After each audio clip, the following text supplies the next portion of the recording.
ano passado, a Rota do Turismo foi uma das empresas visitadas pelos pesquisadores que estão descobrindo qual é a vocação do nosso município e envolve 34 municípios aqui da macro-região de Ribeirão Preto. E nesta última quarta-feira, no dia 15 de maio, nós fomos descobrir o resultado dessa pesquisa. E agora eu deixo com vocês os melhores momentos. Algumas imagens mentais que a gente pode construir, que é uma pessoa que sai correndo na frente, se encontra com um, começa a correr em 2, se encontra com 2, começa a correr em 4, se encontra com 4, começa a correr em 8. Né? E a ideia aqui é que a gente vem nessa corrida e que todos vocês estão sendo convidados, né, a virem para dentro desse coletivo para a gente seguir juntos. Reconhecemos que vocês têm trajetórias avançadas nas áreas respectivas, por isso que é um projeto de união de forças, né, de todo mundo que vem trabalhando. A gente começou a fazer uma reflexão na forma do Sebrae atuar. A gente estava fazendo uma atuação muito quantitativa. Acho que até na empresa de vocês, ou até na instituição de vocês, o departamento de vocês, a gente tem algumas metas quantitativas e umas metas mais qualitativas. Mas a gente conseguia bater muito as metas quantitativas, mas a gente sente que precisa algo mais de valor agregado para a empresa, para a sociedade, para a região como um todo. Começamos a fazer esse modelo de reflexão de como atuar. Então, quando eu cheguei aqui, junto com a equipe, né, que estão aí, a maior parte dos nossos colegas, conseguiu dormir, Monteiro? Você já estava ontem fazendo a apresentação, um belo projeto com o pessoal da panificação. Inclusive, olha que integração, você também estava, né? A gente estava ontem fazendo um projeto com o setor de panificação, integrando a indústria, o comércio, o serviço, os 3 S. Estava lá Senai, Senac, Sebrae, faltou só o Senac, que vai estar na próxima, já integrando para dar um projeto mais sustentável com valor agregado, que eu vou comentar logo mais. Então a gente sentou com a equipe e começamos a refletir como a gente pode ser contributivo. O Sebrae não é uma empresa de dar cursos de consultoria.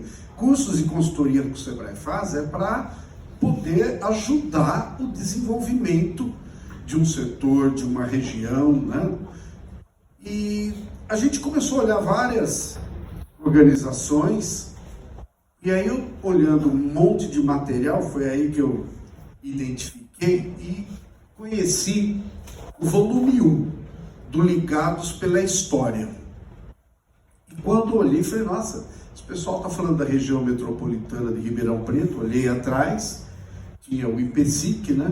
O Instituto Paulista de Cidades Criativas e Identidades Culturais, é uma instituição sem fins lucrativos, que trabalha com economia criativa. E quando eu já falei, bom, economia criativa está no agro, economia criativa está na indústria, economia criativa está no comércio, economia criativa está no serviço.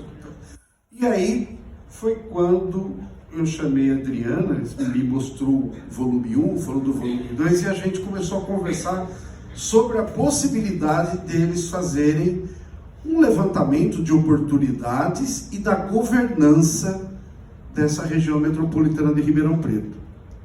Até na época teve uma pessoa que faz parte do grupo Colisão, falou, governança tem a ver com governo? Vocês vão fazer estudo do governo? Não.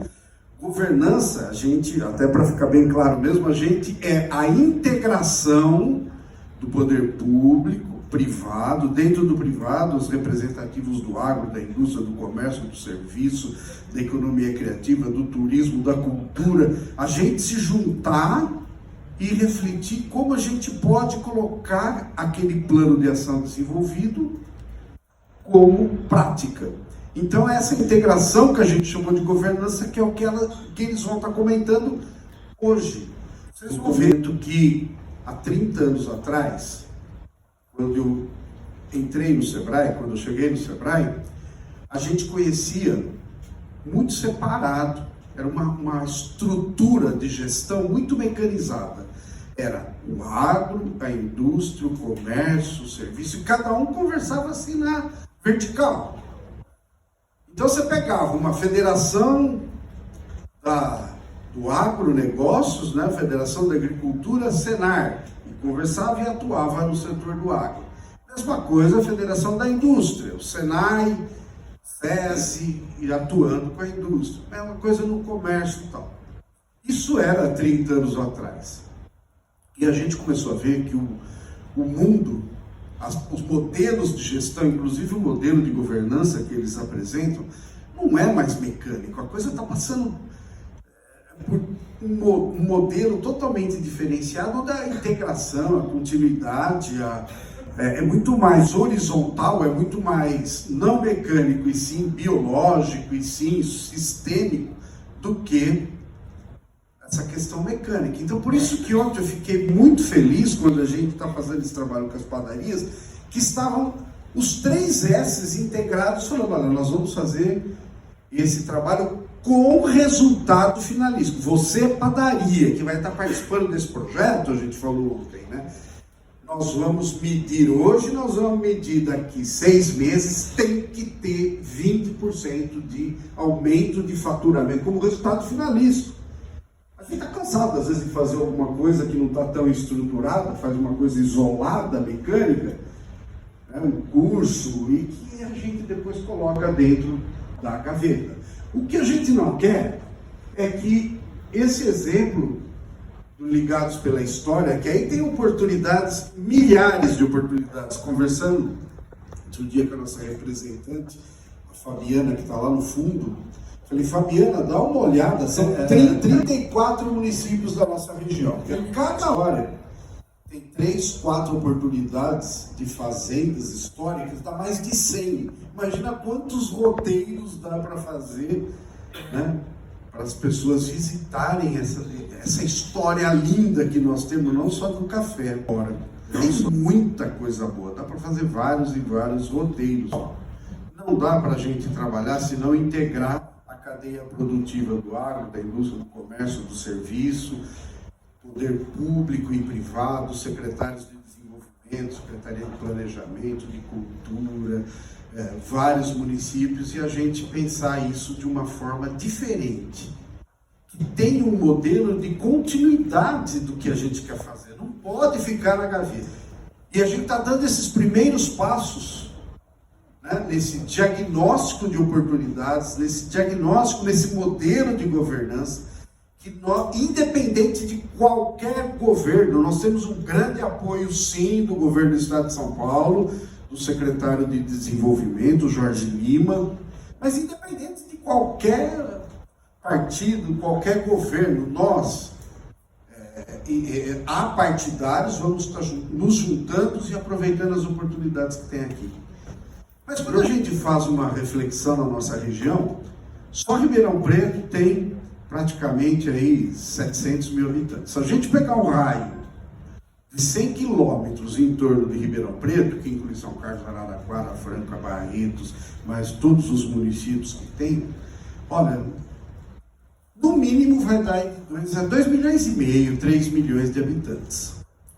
E 100 quilômetros dá para ir e voltar no mesmo dia, para conhecer as oportunidades, né, os roteiros. Se a gente pegar 1% desses 3 milhões de habitantes que a gente tem. 3 milhões dá 330 mil, né? Nós já temos 1%, 30 mil potenciais consumidores. Se a gente pegar um ticket médio de consumo, sei lá, de R$100, que ele vai estar almoçando, comprando uma cachaça, um café, a gente começa a fazer uma conta e fala, nossa, precisamos melhorar a infraestrutura? Precisamos, mas já temos boas estradas, boas referências, bons históricos. Quem que não sabe todo o histórico que a gente tem na nossa região? Temos logística, aí vem os resorts, vem todas as oportunidades que possam investir. Nós temos que fazer isso, não vai ser do dia para a noite, mas o que nós estamos fazendo hoje aqui, vendo o que eles vão apresentar, a metodologia, a gente participar juntos, né, nisso, dar a nossa contribuição, região. E se a gente se unir, eu tenho certeza absoluta E nossos filhos, nossos netos vão ver, nós já estamos bem, mas nós vamos ter coisas muito melhores e não vamos parar independente de partido. O Sebrae quer ser sim um grande agente que possa estar puxando esse trabalho, dando essa continuidade. Nós queremos implementar, porque vocês verão durante a apresentação do IPSIC muitos momentos que mostram essa horizontalidade mais focada em processos integrados. E quando a gente integra agro com indústria, com comércio, o link é negócios. É rodadas de negócio entre agro e indústria e comércio, eles se aproximam e a gente soma esses esforços. Então, parabéns meninas e meninos do IPSIC, vocês são realmente competentes, o que eles vão mostrar é algo inovador, diferenciado, e é uma oportunidade da gente dar esse primeiro passo juntos e olhar lá na frente essa grande corrida que a gente vai fazer para a nossa região e que a gente vai tirar muito proveito daí. Obrigado.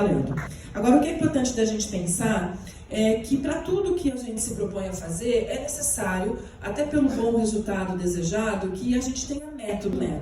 Claro que nós também, pensando em olhar para os 34 municípios, né, agregar a maior quantidade possível de informação, trazer as maiores referências que a gente conseguisse ao longo do trajeto, não seria possível sem um método, não seria possível sem uma metodologia. Poderíamos escolher várias, mas o grupo todo, né, o IPSIC, vem trabalhando com a teoria U de longa data, que é uma teoria que foi criada, discutida, implementada com foco no MIT nos Estados Unidos e hoje tem no mundo inteiro como uma proposta. E a simplicidade dela garante a grandeza e garante a adesão, né? A teoria U, vamos pensar nela como se fosse um percurso, como se fosse um trajeto, né? Um movimento. E a gente vai fazer o movimento do U, né? E aí ele vai tendo convites de paradas reflexivas e inclusive práticas. Você precisa fazer isso aqui, nessa hora, nesse momento.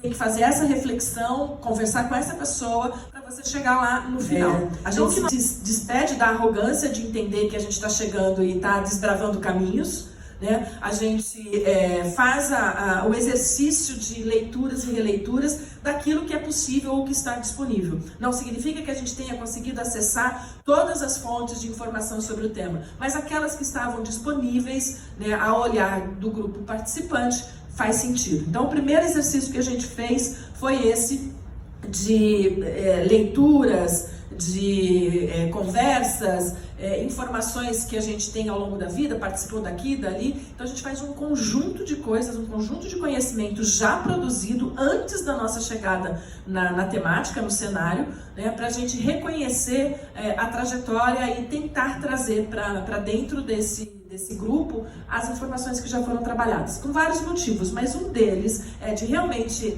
entender o campo, o território, o local, mas também ganhar velocidade, porque se já teve gente que pensou sobre determinados assuntos, eu vou refletir a partir daquilo. Então tem vários momentos que essa pesquisa nos ajuda. Bom dia pessoal, sejam todos muito bem-vindos. Em nome do meu superintendente Nelson, do nosso diretor técnico Vignoli, de todos do Sebrae, minha gerente, eu dou muito boas-vindas a todos vocês. Nós chegamos a Adriana com essa ideia, com esse propósito, a gente formatou aqui um trabalho justamente de fortalecimento da governança conjunta, né? Aproveitar os focos que vocês são, né, de governança na região de vocês, no município de vocês, e como a gente potencializa isso juntando mesmo os atores mais diversos. Então, a partir disso, nós fizemos uma pesquisa de gabinete em que a gente não só coletou os dados mais recentes que teve do censo, IBGE, etc., mas também chegamos, né, trazendo visitas técnicas aos municípios de vocês. A gente teve pelo menos uma visita em todos os municípios, alguns com 2, 3, até teve alguns que foram 4. Mas nós tivemos, então, para confirmar o que a gente coletou naquela pesquisa de gabinete, para a gente garantir que, de fato, as informações que a gente levantou estão coerentes com a região. E, a partir disso, nós chegamos aqui a este seminário, aos seminários anteriores que nós tivemos e aos que nós vamos ter na semana que vem e na outra, que perguntam, ok, e agora, né? Como que a gente avança? Nós temos os dados coletados, nós temos a mobilização da governança, e agora como que a gente constrói um plano a partir daqui? E não faria sentido, dada toda a natureza da governança, da gente só chegar e falar, olha, está aqui um plano para vocês. A ideia não é essa. A ideia é justamente que vocês participem, que vocês conversem por aqui, que vocês coloquem os pontos de vista de vocês, para que no final nós de fato tenhamos um plano que faça sentido aqui para a região. E a de análise, que a segurança sempre era, quando aparecia, sempre era muito pequenininha, mostrando que a pergunta como pode ser melhorada a sua cidade, que lá em Cajuru, ou mesmo lá em Santa Rita, o tema segurança não era um tema de evidência como ele já está aqui, muito refletindo talvez as cidades maiores que estão dentro desse grupo que hoje aqui está presente, né? Então, infraestrutura, acolhimento, cooperação, mobilidade, rivalidades políticas, interesse das pessoas, política intersetorial, segurança de um outro tamanho ali, palavras guias aqui para a nossa condução. Comunicação vai ganhando espaço, infraestrutura, turismo, segurança ali numa certa proximidade de importância, mobilidade, educação. Esses temas são temas que as cidades presentes hoje aqui podem melhorar. Isso já vai fazer para a gente uma referência interessante. Ainda avançando sobre a teoria U, depois que a gente recolheu, né, do campo, do território, tudo que sobre o tema que a gente está fazendo a teoria U, né, que a gente está descendo o U, ele já foi apresentado, a gente já tem essa informação, esse conjunto de informações já foi compartilhado com esse grupo de pesquisadores, a gente começa a tentar olhar de forma diferente, né? Até porque se ele está presente e o problema ainda é condutor, né, a ausência do desenvolvimento é o que levou, a gente precisa começar a olhar para todos os dados disponibilizados realmente com olhares diferentes, né, tentar entender, né, o que vem dali, né, para a gente poder trabalhar. Então a gente lê esse material, se empodera desse material e começa a fazer as visitas técnicas no município, vai ouvindo, né, vai fazendo as perguntas para a gente entender como é que está a questão do desenvolvimento para cada um deles. E dentro qual o potencial do seu município. Mas quando a gente junta 70, 80 pessoas aqui, mais 60 pessoas lá, e a gente vai fazer a leitura dessas nuvens, elas vão dar para a gente vários indicativos. Então, chegamos a 92 respostas, considerando gastronomia, cultura e turismo como pontos de origem.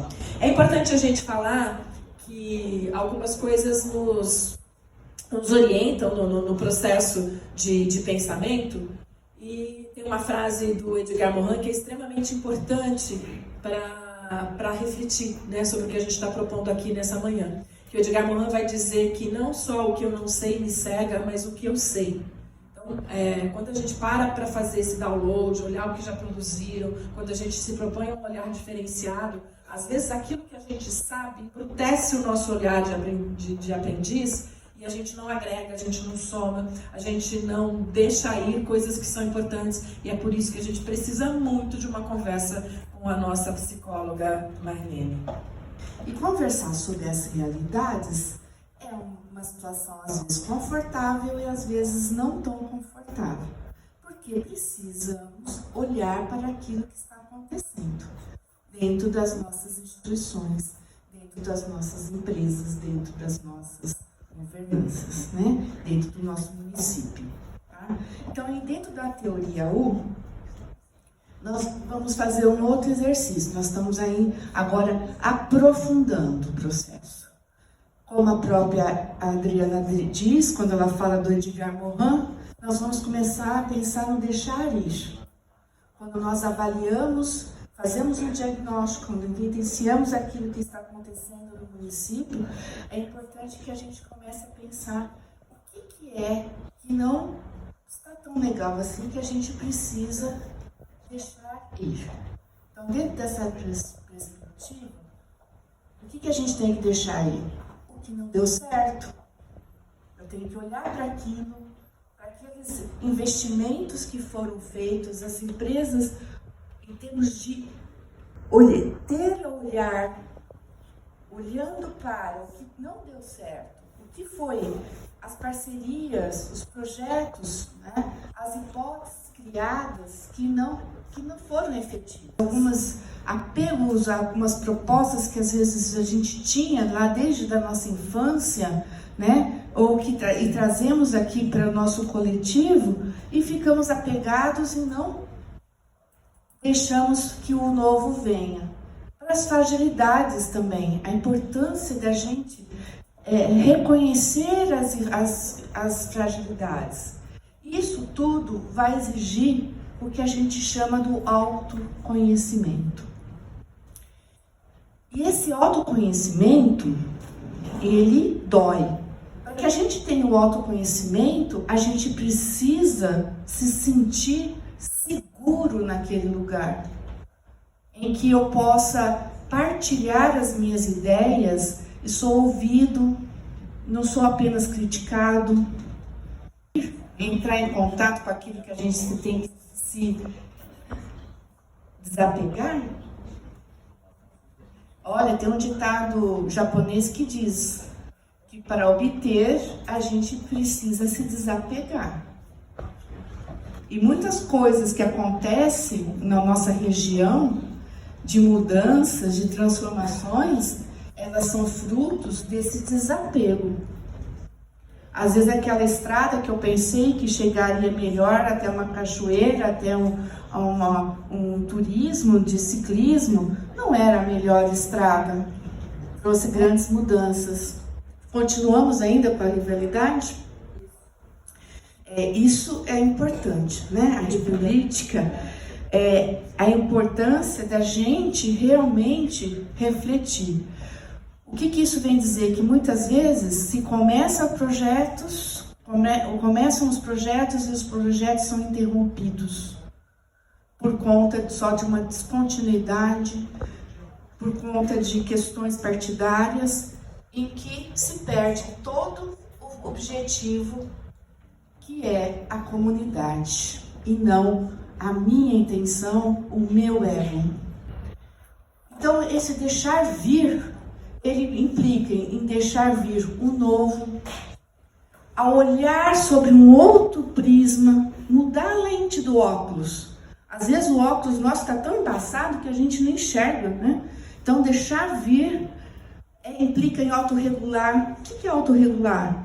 É trabalhar o sentimento. Porque deixar vir é estar aberto ao novo. O novo causa um incômodo, um mal-estar tão grande. Tá? E que a gente tem que aprender. Ai, meu Deus, será que vai dar certo? Será que aquele cara realmente, o que a gente está conversando nas reuniões, isso vai ser produtivo? Será que isso realmente vai ser bom para a comunidade? Então, assim, e isso gera ansiedade. Então, a gente tem que autorregular. E a gente tem que desapegar. O desapego, né? Então, nesse sentido, nós caminhamos para uma proposta dentro da pirâmide de Maslow, que a maioria de vocês aqui deve conhecer, da autorrealização. O que é? O bem-estar pessoal, profissional, o bem-estar daquilo que a gente almeja para o município, para a nossa região metropolitana. Nós não estamos falando só apenas de município quando a gente fala em autorrealização. A gente está falando de região, 34 municípios juntos. Então, para isso, a gente precisa ter o sentimento de pertencimento. Não existe nenhum município melhor que o outro. Um município agrega ao outro e traz benefício. No próprio processo de inclusão que a gente vive na escola, né, eu trabalho em escola, esse é o processo. Um proporciona ao outro. Para isso, eu preciso me sentir pertencente, preciso ser respeitado enquanto município nessa região metropolitana. Preciso estar com o outro, receber o apoio, saber dividir e somar, trabalhar a autoestima e permitir os laços sociais. Aquilo que eu consigo, né, a resiliência, ela traz aí ela não é um atributo, mas ela é sim algo que se desenvolve perante as crises, em que eu supero, né?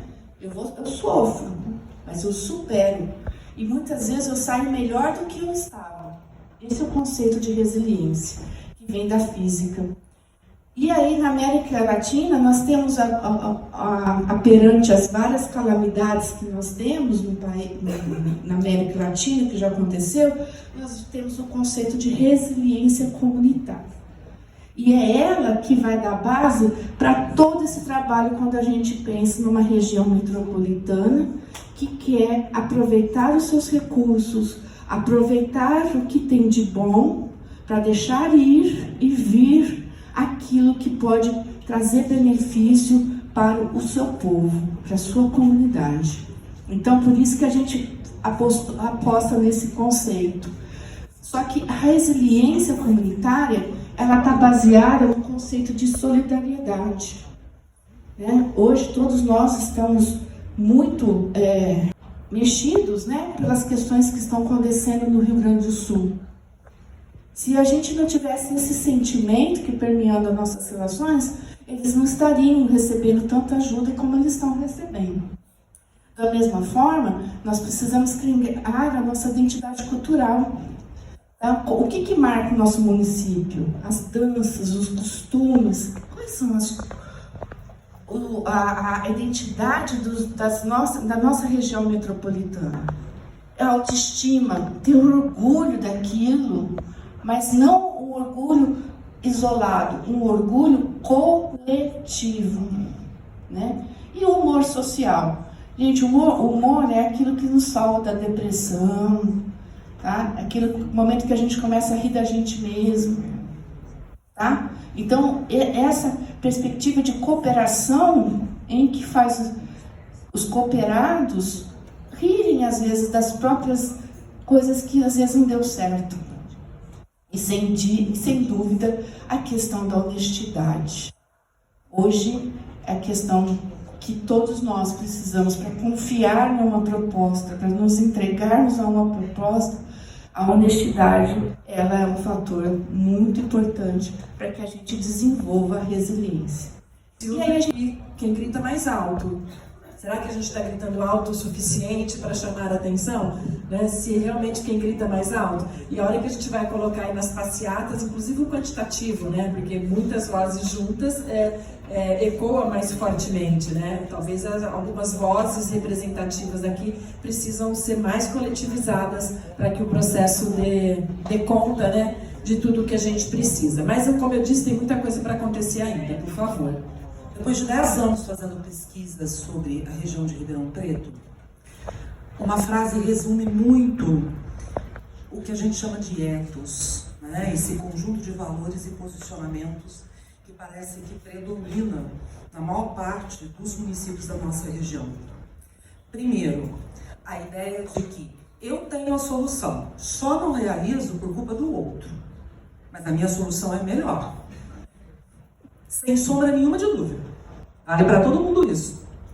Eu tenho a solução, mas eu não vou conseguir fazer, porque o outro não deixa, o poder público não deixa, a estrutura produtiva não deixa, a infraestrutura não deixa, né? E aí eu fico ali naquela posição confortável de ter uma ideia que eu acredito que vai solucionar os problemas do meu setor, e é confortável por quê? Eu não realizo, não é por minha causa, é por causa do outro.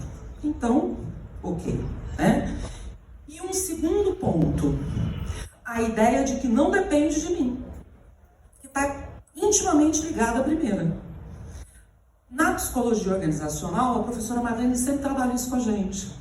Não depende só de mim, mas depende também de mim. Portanto, vem o segundo ponto, uma dificuldade enorme de assumir responsabilidades concretas para o desenvolvimento coletivo. Compreender que, e aí o professor Sérgio vai falar muito de resiliência, vai dar continuidade à discussão de resiliência, que a resiliência aumenta quando nós entendemos que não adianta salvar só o meu barquinho. eu tenho que salvar a embarcação como todo o conjunto. E é por isso que o convite que a gente traz para vocês agora, nessa subida do U, é cristalizar uma nova visão, tá? Quando ganhou lá, que deixar aí rivalidade política. Esse não é um dia para falar de política partidária. Não é. Né? É um dia para falar de política pública, de desenvolvimento urbano e de cooperação. E ali deixou bem claro que a rivalidade política é uma coisa que todo mundo quer deixar aí, mas é difícil encontrar formas para isso. E esse é um momento para a gente pensar junto aqui, independente de, tá? Independente daquilo que a gente pensa. Nesse sentido, eu quero começar com vocês fazendo um exercício. É possível nós fazermos um bom trabalho usando uma ferramenta errada? É possível usar uma boa ferramenta e não ter uma capacitação, uma qualificação técnica para usá-la e ter um bom resultado? Então, a gente não dá para fazer um bom trabalho com uma ferramenta ruim e muito menos dá para dar uma ferramenta boa para quem não sabe usar. E a proposta aqui hoje para vocês, que nós vamos fazer, é justamente essa. Quais ferramentas nós precisamos para botar, sair do papel o plano de desenvolvimento e ir para a realidade? Quais são as ferramentas que nós precisamos empregar para, de fato, promover o desenvolvimento regional da região metropolitana de Ribeirão Preto? E, particularmente nos últimos meses, depois de avaliar toda a estrutura e todas as perspectivas que nós colocamos em campo, nós construímos coletivamente 6 eixos que seriam como 6 grandes avenidas, 6 grandes estradas pelas quais o desenvolvimento regional precisa passar para atingir o objetivo comum lá na frente, que é o desenvolvimento econômico, social, derrubando as barreiras de desigualdade entre os municípios. O primeiro deles é o que a gente chama de eixo nato. O que é eixo nato? Independente do projeto que a gente vai propor aqui, ou independente da modelagem de governança, a cooperação é um eixo. Isso ficou claro desde a fala do Caio no início, passando pela fala do Paulo, passando pela da Adriana, pela fala da Marlene, eu perdi a Marlene aqui, que nós não concebemos um planejamento, um plano de desenvolvimento regional se não houver cooperação. A cooperação é a base do federalismo brasileiro. Os entes federados no Brasil, o federalismo brasileiro é o que a gente chama de jabuticaba. Só existe aqui. O que é isso? Aqui, com o municipalismo muito forte, os nossos municípios eles têm uma autonomia política e administrativa muito grande, inclusive para fazer tratado internacional. E isso é uma característica muito própria do Brasil. Portanto, qualquer ação que vá se fazer que envolvam entes federados precisa partir do quê? Da cooperação. Da cooperação vinculante, que é o caso da região metropolitana, tá? Ela foi vinculante, então as estruturas, por conta do processo de conurbação urbana, vão ter que ser pensadas coletivamente, e outras formas de governança voluntárias, por adesão, como por exemplo, redes, consórcios, que a gente já vai falar daqui a pouquinho. Os outros 5 eixos de desenvolvimento são, a partir dos dados coletados, educação e cultura, estrutura produtiva, e depois, ao longo do dia, Adriana, professora Fátima, Helena, Marília, vão trabalhar... Oi? A Marcela, vão trabalhar dentro o Sérgio, daqui a pouquinho, logo na sequência, vão trabalhar dentro dessa estrutura produtiva quais são os potenciais que têm condições de serem desenvolvidos e potencializados na região dentro dessa estrutura produtiva. Infraestrutura, alguém duvida? Infraestrutura é importante para o desenvolvimento regional? Integração, por exemplo, logística, integração de telefonia, são fatores fundamentais. E ciência, tecnologia e inovação. nós percebemos, nós diagnosticamos, que alguns municípios têm um potencial e uma capacidade de ciência, tecnologia e inovação muito maior do que outros municípios. Se não houver cooperação e transferência técnica, isso com o tempo gera o que entre os municípios da região? Uma intensa e profunda desigualdade regional, desequilibrando e diminuindo a capacidade de resiliência da região. Esse último aqui é um fator que a gente precisa discutir muito e precisa amadurecimento desse processo de cooperação para que a gente possa ter transferência de ciência, tecnologia e inovação. O que é uma governança regional multinível, que é a proposta que a gente está fazendo aqui para vocês? Falei aqui para o Paulo. Paulo, foi excelente sua fala, você já deu o substrato do que a gente precisava aqui para desenvolver o que é governança. Como é que nós vamos organizar as ações conjuntas para fazer acontecer esse plano de desenvolvimento regional? Alguém aqui tem dúvida que a região de Ribeirão Preto não tem cultura de cooperação? Nossa pesquisa diz que não tem, mas de repente aqui nós consigamos aí coletar informações diferentes. Infelizmente, ao longo dos nossos mais de um século e meio, a região de Ribeirão Preto não desenvolveu uma cultura colaborativa entre os municípios. E eu digo isso porque outras regiões do país têm um processo de cultura colaborativa muito mais intensa entre os municípios. Para colaborar, nós construímos um conjunto de articulações, uma proposta de um conjunto de articulações e de ações para, na prática, introduzir processos que vão educando o poder público. E a palavra é educar mesmo, gente, não é outra não. Porque o que a gente se educa para colaborar, é um processo educativo de aprendizado, tá? Para aprendizado coletivo, tanto poder público quanto sociedade civil organizada, como empresários, de colaborarem em prol da solução de um problema complexo. Gente, na área eu sou analista de políticas públicas, a gente chama de problema complexo um problema que não tem uma solução óbvia. Porque se tiver uma solução, não é um problema, é uma dificuldade. Eu só não faço porque falta recurso. Então, desculpe, é uma dificuldade. Você pode articular, fazer um plano de ação, planejar, médio e longo prazo. O problema complexo é aquele que não tem uma solução muito clara. Precisa de muitas cabeças juntas para pensar possibilidades de solução. Vou dar um exemplo para vocês. A segurança pública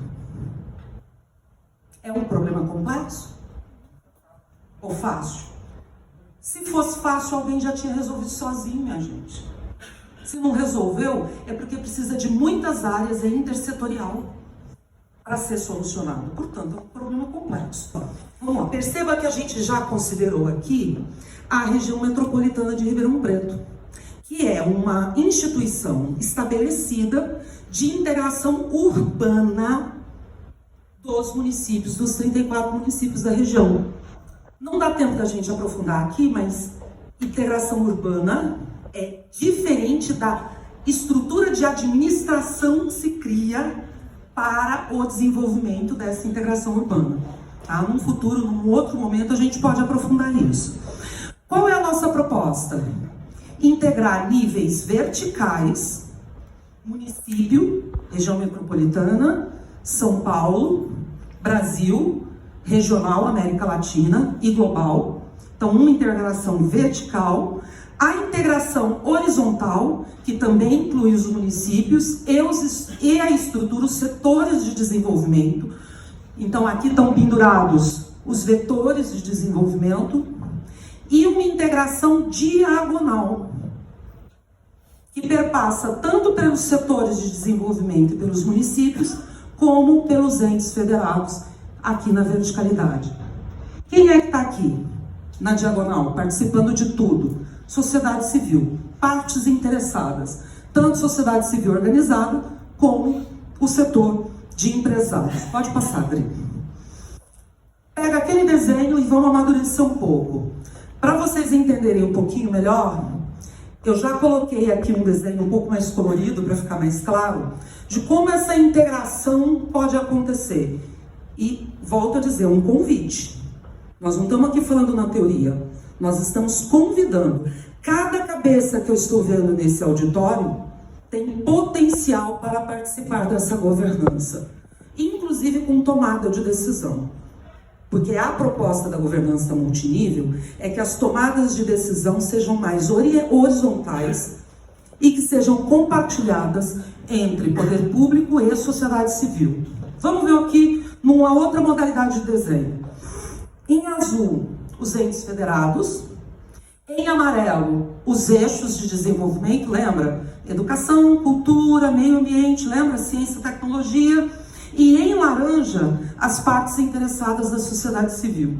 Qual é a nossa proposta? Para cada setor de desenvolvimento, cria-se uma comissão integradora. Nessa comissão integradora participam representantes da sociedade civil e do poder público, por isso as duas bolinhas aqui. E essas comissões integradoras, elas podem ser feitas para projetos mais curtos, um projeto que tem período, começo, meio e fim. Por exemplo, um projeto de construção de um currículo regional de educação que preveja aí as necessidades específicas da região metropolitana. Ele vai ter princípio, meio e fim. Nós vamos levar 2 anos para construir, encerra-se aquela comissão e pode se criar um outro projeto. E todo o processo é coordenado por uma comissão maior, que a gente está chamando de Comissão Geral Integradora, da qual participam representantes das comissões setoriais.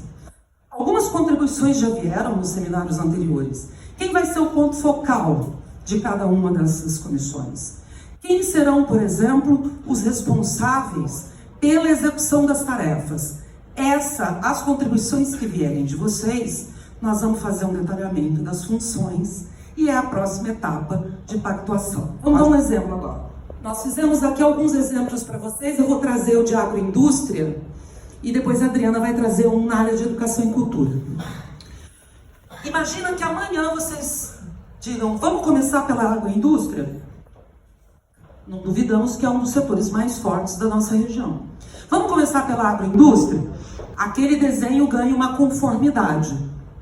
O setor da agroindústria está dentro da estrutura produtiva, precisa integrar o vetor de meio ambiente e sempre tem o vetor nato, que é a cooperação. Cria-se a comissão integradora de agroindústria, com participantes, partes interessadas da sociedade civil. Aqui eu já citei algumas, pontos articuladores, o SEBRAE e o SENAR, pequenos produtores, sindicatos rurais, cooperativas e associações como partes interessadas. Isso é só um exemplo, viu, gente? Porque na hora de sentar e fazer um desenho desse, o que tem que acontecer? Quem é que vem? Quem é que vem? Vem cá, vamos pactuar quem vem. Quem pactuar, entra naquela lista. E imaginemos na verticalidade.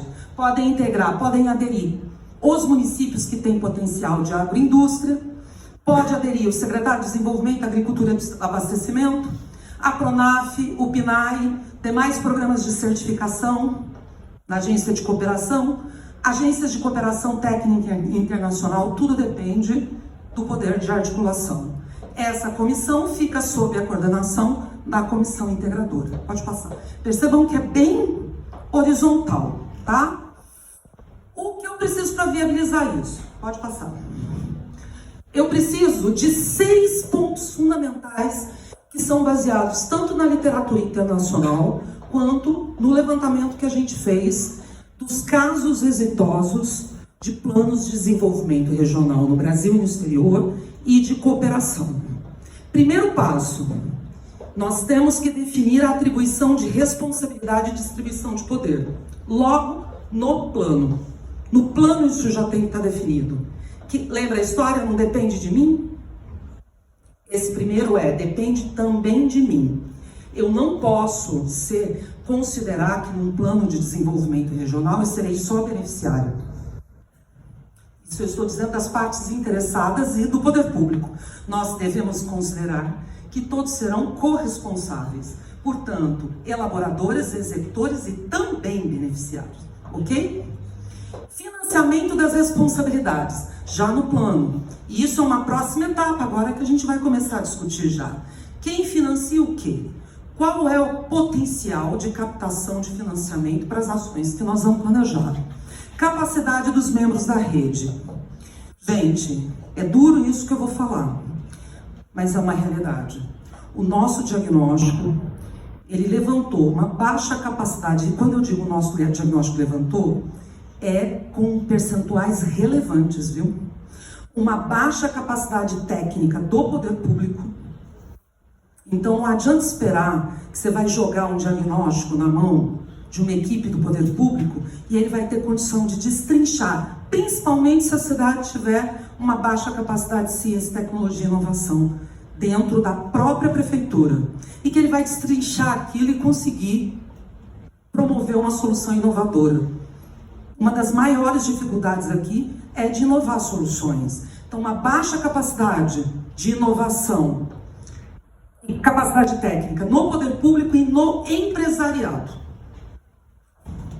É difícil dizer isso, mas não dá para tapar o sol com a peneira. É preciso olhar, para a gente entrar num plano como esse, nós temos que entrar com os olhos bem abertos. Aquilo que a Marlene nos disse, o que a gente tem que deixar ir para poder deixar vir. Ferramentas de cooperação. A gente vai aqui oferecer para vocês alguns insights de ferramentas que a gente pode utilizar desde o início. Monitoramento e avaliação. Gente, a literatura nos indica que 70% das ações planejadas que não são monitoradas e avaliadas não acontecem. Simples assim. E o Brasil, gente, não tem cultura de planejamento estratégico. Alguém tem dúvida disso? Olha o tanto que falou, fez, não foi para frente, foi, não realizou, não acabou não indo, porque não monitora, não avalia, não corrige rota, a chance de não realizar é de 70%. Então, pensar no sistema de monitoramento e abordar as desigualdades regionais. Nós temos municípios que o PIB é em milhares de reais. E nós temos municípios que o PIB é em milhões. Portanto, é uma região de grande desigualdade entre os municípios. Desigualdade de arrecadação, desigualdade social, desigualdade econômica, e isso precisa ser pensado para não desequilibrar o plano regional. Vamos ver como é que a gente pode cooperar? A nossa primeira proposta para vocês é começar devagar. Eu vou dizer por quê. Alguém deita raivoso, uma pessoa que é muito raivosa, muito intempestiva, por um milagre acorda mansa? Aquela pessoa, todo mundo conhece um, conhece? Você vai saber que todo dia você vai acordar e vai chegar no escritório como? Intempestivo. Porque está dentro dele, isso não muda de uma canetada. Então, eu seria, a Adriana seria, Marlene e todos nós irresponsáveis se nós chegássemos para vocês aqui agora e falássemos assim: vamos dormir sem cooperar e amanhã vamos todos pegar na mão um do outro e começar. Gente, isso é ingenuidade, né? Ingenuidade. Nós não temos cultura de cooperação, então essa cultura precisa ser introduzida de maneira intencional, racional, planejada. Então, qual que é a nossa proposta? Começa devagarinho, começa com redes interorganizacionais e vamos amadurecendo essas redes bem devagar. Mais tarde, é possível implementar consórcios, convênios, arranjos produtivos. Nossa, por que eu botei arranjo produtivo lá em terceiro? Eu faço parte de um. Ter um arranjo produtivo no papel não significa que existe cooperação. Tá bom? Não significa. Fica ali no papel. Mas a cooperação não acontece de fato. Arranjos de desenvolvimento da educação, cooperativas e associação. A nossa primeira proposta é começar tudo por redes. Mas não começar também de uma hora para outra. Vamos formar uma rede em que todo mundo confie em todo mundo. Balela, ingenuidade, isso não existe. A confiança é uma coisa que é construída a partir da ação.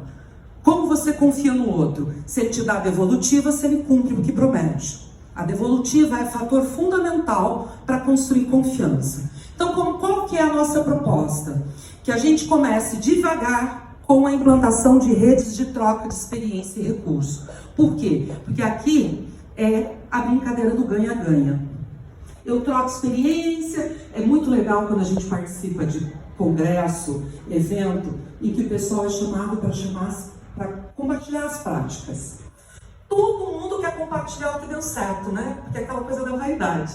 Mas alguém foi lá compartilhar o que deu errado e que é tão ou mais educador do que o que deu certo?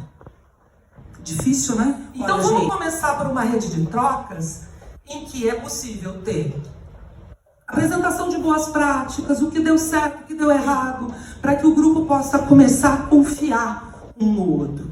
Para então amadurecer para parcerias técnicas e educativas, e aí começar mesmo o processo de desenvolvimento, expandir para começar a compartilhar informação e tecnologia. É fácil compartilhar informação e tecnologia? Na cooperação é um dos fatores de risco. Eu não quero compartilhar porque eu tenho medo do meu concorrente ficar mais forte que eu. Mas o que eu posso, tem coisas que podem ser compartilhadas e que não afetam a concorrência. Redes de ação com produção conjunta de conhecimento e, por fim, o formato de rede mais amadurecido que existe, que é a rede que é capaz de aprender entre os próprios membros, com os erros que comete coletivamente, então o aprendizado na rede, e que consegue aprender em rede, trocando informação, trocando tecnologia, trocando conhecimento para o desenvolvimento regional. Nós fizemos um organograma matricial já com uma proposta de distribuição de responsabilidades, para vocês entenderem um pouco o que é aquela rede na prática. Ficaria a comissão integradora aqui em cima, tendo como membros parte da sociedade civil e parte do poder público, um secretariado executivo, tem que ter quem abre e fecha a porta, né, gente? Contratado. Já veio uma ideia muito legal nos últimos 2 seminários, de ter aqui um escritório de projetos também, justamente para suprir a baixa capacidade técnica dos municípios. Então, esse modelo já vem aqui com um segundo, que é um escritório de projetos. Aqui as comissões integradoras, que são responsáveis por coordenar os projetos nas 6 áreas, nos 6 eixos de desenvolvimento regional. O que pode fazer um projeto dar errado?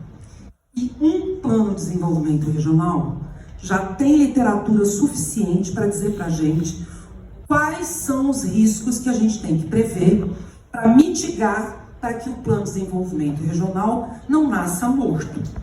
Primeiro, comportamento não colaborativo, com competição por recursos e custos. Alguém tem dúvida aqui que muitos municípios competem por recursos e custos ao invés de colaborar? Claro, né, gente? A gente viu isso em campo. Tapar o sol com a peneira é entrar com ingenuidade no projeto. A gente precisa saber que há uma competição. Vai deixar de existir? Eu vou dormir hoje, amanhã vai deixar de existir? Não. Vai ter que ter ações no plano de ação para mitigar esses riscos.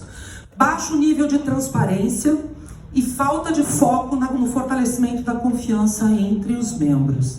Falta de instrumentos reguladores e gestão de informação. Isso é fator fundamental. Falaram muito de descontinuidade política. Se não houver um instrumento regulador, uma boa articulação e uma boa gestão da informação para manter a memória do processo, o risco de descontinuidade aumenta. Exercício que nós fizemos, que nós chamamos de ciclo de resiliência.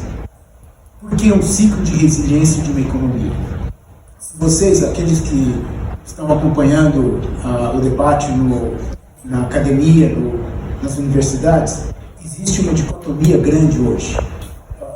Um grupo forte depende que as economias e o sucesso de um país, de uma municipalidade, depende essencialmente da localização geográfica. Quem está por trás disso é um economista chamado Jeffrey Sachs, está trabalhando hoje na Universidade de Colômbia.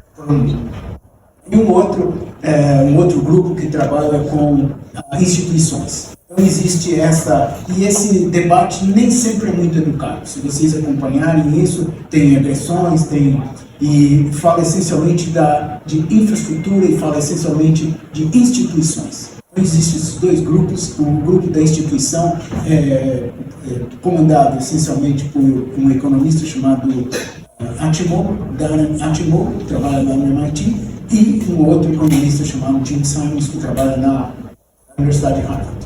Agora, eu trabalhei muitos anos nas Nações Unidas e nós achamos que não é uma variável ou outra variável que são fundamentais para fazer um exercício de resiliência econômica ou resiliência de um país. Nós trabalhamos com cerca de 30 variáveis. E aí fizemos um exercício, nessas 30 variáveis, nós selecionamos cerca de 23 das 30 variáveis através de um exercício usando, como nossos colegas já observaram, um mecanismo de inteligência artificial chamado K-means. O exercício matemático é um pouco complexo, mas nós chegamos nessa conclusão. Então, a característica de resiliência, ela não é só econômica. Então, se nós tivermos a diversidade climática, nós temos os nossos irmãos aí do Rio Grande do Sul enfrentando uma diversidade climática enorme, mas, enfim, esse ciclo de resiliência é um ciclo que funciona, em princípio, dentro de qualquer circunstância adversa. Com base nesses documentos, na conclusão que nós chegamos fazendo um estudo econômico. Naturalmente, aqui eu tenho algumas indústrias, o efeito multiplicador é muito importante.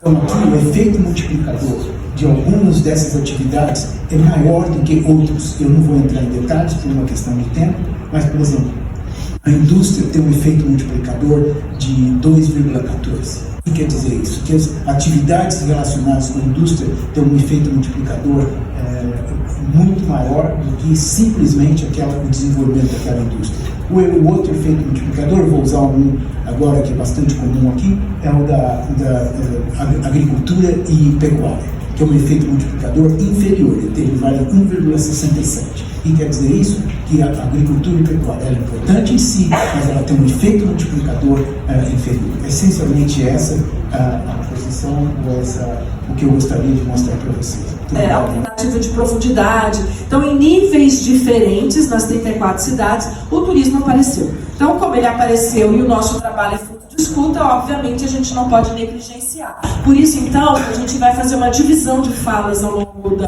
nosso encontro de hoje, começando pelo turismo. Aí a gente segue com a questão do artesanato, que também apareceu.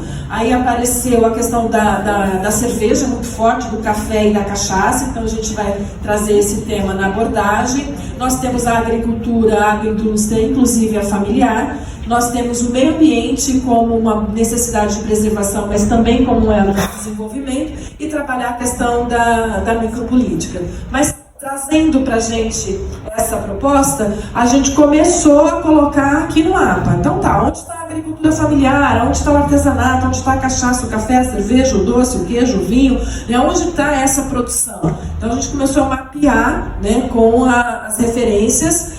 Algumas, quando a gente foi em campo, não foi suficiente. Nós começamos de novo a conversar, a falar, a pedir indicativo, até que a gente pudesse trazer um desenho mais fidedigno com a própria produção, né, e com a área produtiva da nossa região. Sem esquecer esses eixos, sempre voltando para esses eixos, pegando as informações, né, todo o referencial que o Sérgio vem, deposita aqui no projeto, e a gente precisa trabalhar com ele, não dá para negligenciar a economia, né, porque ela pode ser fator absurdamente, né, de diferencial, de probabilidade de execução ou não. Partindo desse desenho, que já é fruto também da escuta, outros eixos poderiam ser apresentados num outro desenho de governança. esse desenho de governança, com exceção da cooperação que está na base, ele vem já do fruto da escuta. A gente começa as redes que a gente quer propor de cidades educadoras, porque apareceu fortemente a arqueologia, o meio ambiente, o patrimônio, o museu, a educação, a rede de turismo que está dentro, que traz para dentro dela tudo que está em cima, mais gastronomia e artesanato, que dialoga com a rede do café que está visível, a da cerveja, a da cachaça e a agroindústria familiar. Mas no que diz respeito a tudo que a gente vinha conversando, o que está diferente, né, do que é está prospectado, é a própria rede das cidades educadoras, que vem para a gente com a necessidade de autorreconhecimento. Quem é a região metropolitana? Eu poderia simplesmente dizer assim, pensando no turismo, pensando no desenvolvimento, nos elementos que surgiram, eu poderia só manchetar, fazer uma propaganda, mandar para alguém e falar, vem conhecer a região metropolitana de Ribeirão Preto. O que de especial tem nessa assertiva? Pouquíssima coisa. Você tem que conhecer já um pouquinho da gente para entender. Ela não entrega, ela não se vende. Vem aqui, vamos fazer o turismo, vamos desenvolver, vem investir nessa região, no setor criativo que está aqui como uma demanda. Então a gente precisa começar a criar aquilo que nos une. O que é que nos... Como percebemos, a macro-região de Ribeirão Preto tem sim forte vínculo com o turismo. Seja ele turismo de negócios, turismo gastronômico, turismo de lazer, turismo de experiência, turismo de cultura e também turismo religioso.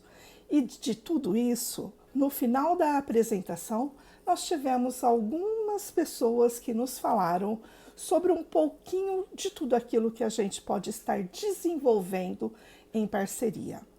A palavra-chave foi cooperação. Principalmente que não existe concorrência entre os municípios de uma macro-região. Se nós queremos crescer, se nós queremos fortalecer e principalmente se a gente quiser gerar emprego e renda, é necessário deixar de lado o individualismo e abraçar o cooperativismo.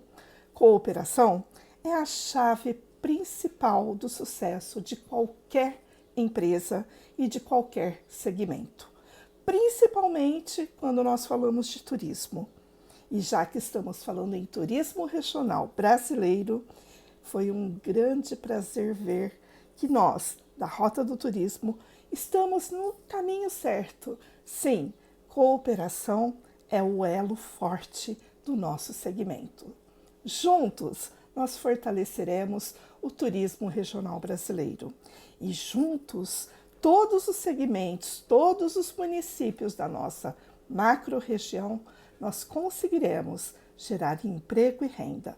Mas isso depende de cada um de nós.